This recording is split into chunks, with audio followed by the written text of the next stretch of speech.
ভিক্ষুক রাস্তা দিয়া যায় আর জমিদারের পুত্রবধূও যায়।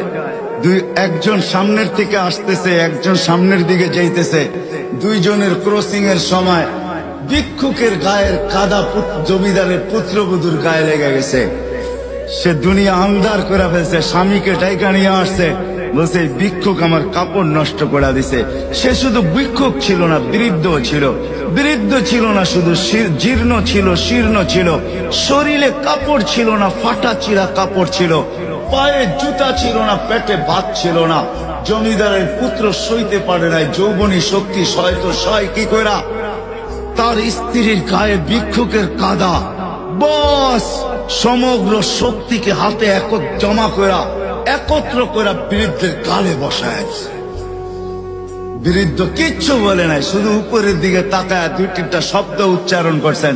শব্দগুলা হলো ইয়া মাল্লাহ তারা হলো ওয়ুন, ও আল্লাহ চোখে দেখা যায় না। ও তারা কুল্লা শাই, তুই সব দেখিস। ফারা তারা মা বি, তুই কি দেখিস না আমার সাথে কি ঘটতেছে? এটা কি দেখিস না? বলতে দেরি যুবক, মরতে দেরি হয় না।